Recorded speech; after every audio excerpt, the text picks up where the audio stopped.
When I first saw that apartment, it seemed perfect to me. Not too expensive. An old building from the 70s with huge windows overlooking the river. After the divorce, I wanted to start over, to find a place where I could clear my head and maybe feel alive again. The agent told me the owners had gone abroad and the apartment was being rented as is. That was fine with me. Furniture, dishes, even books on the shelves. Everything stayed. Right after moving in, I noticed something strange. On every windowsill, there was a glass orb, one in each room. Perfectly clear, about the size of an orange.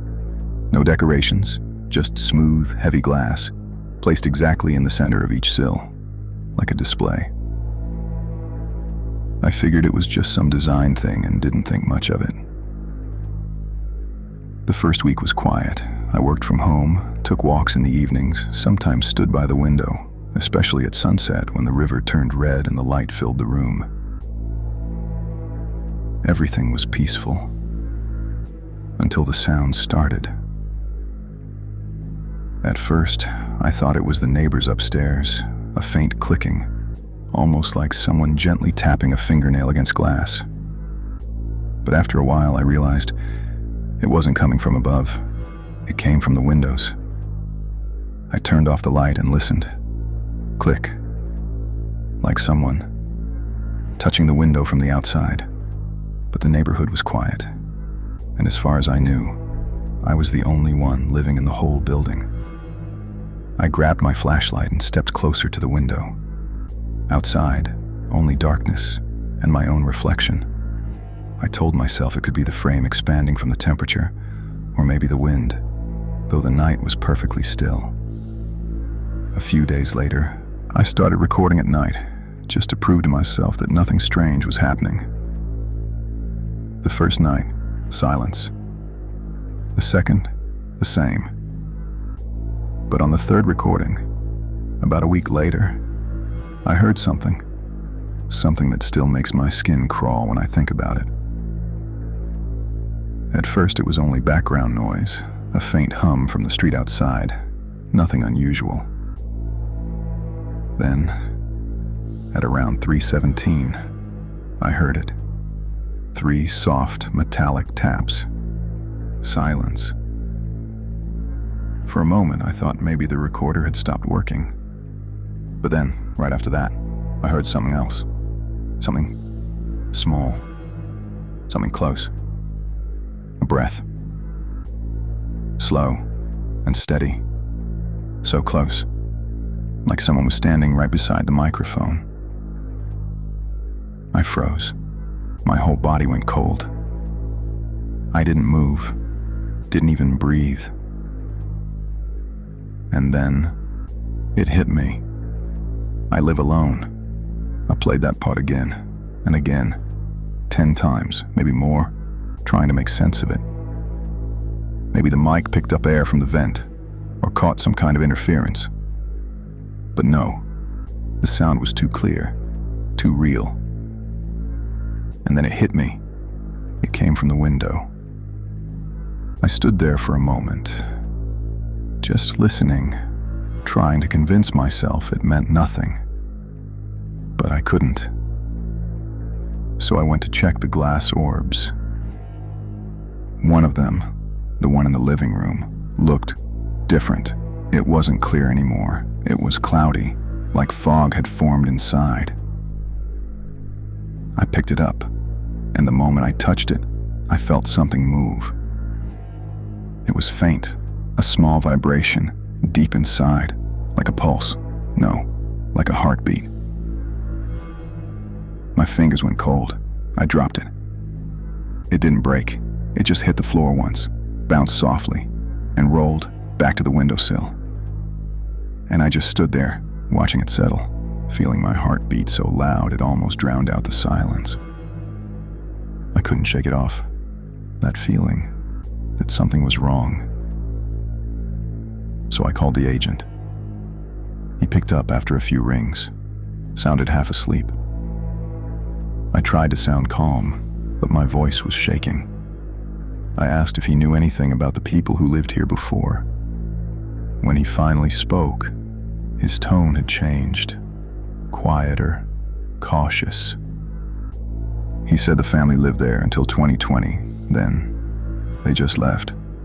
No reason, no warning, they were just gone. I asked if anything weird had happened before that. He went quiet, really quiet. You could almost hear him thinking. Then finally he said, "Well, their son went missing." I froze for a second, trying to process it. Then I asked slowly, "Missing? What do you mean, missing?" He let out a long, tired breath. "Just disappeared one night," he said quietly. "No signs, no struggle, nothing at all." There was another pause, longer this time, like he was choosing his next words carefully. Then he added softer, "Don't worry, that was a long time ago." But even through the phone, I could hear it in his voice. He didn't believe that. After that call, I couldn't sleep. I just sat there all night, on the couch, staring at the window. That glass orb was still there, right where it always was. Everything was quiet. Too quiet. Then, just before sunrise, I saw something. A shadow moving across the inside of the glass. Not a reflection, not headlights. It was a shadow, sliding slowly from the inside. That morning, I decided I was done. I couldn't stay there anymore. I packed up most of my things, called the movers, and planned to be out by morning. But there was no way around it. I had to spend one more night there. That last night. Sometime around 2 a.m, I woke up to this loud, heavy sound, like someone had slammed their hand against the window. My heart jumped. I got up fast, looked at the window, but there was nothing there. Then I saw them. All the glass orbs, every single one, were on the floor. None of them were broken. They had just rolled across the room and stopped, right at my feet, like something had pushed them from the inside. I just stood there, frozen, barely even breathing, and then I heard it. Not the recording this time, but something real. A breath, slow and deep, so close I could almost feel the air move behind me. I turned around, but the room was empty. Only the mirror across the wall stared back at me, and in the reflection, I saw him. A boy, maybe 8 or 9, pale and still, his dark eyes locked on mine. There was no movement, no blinking, just he was closer. I ran to the door, but it wouldn't open. Then the sounds began, from every direction, knocking, cracking, whispering, like the walls themselves were alive. The glass started to vibrate, a deep trembling hum, like the whole building was filled with sound.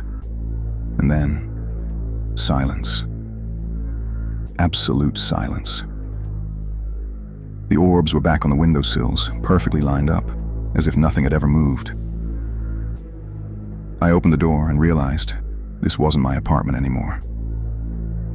The hallway was different, and in the window, my reflection.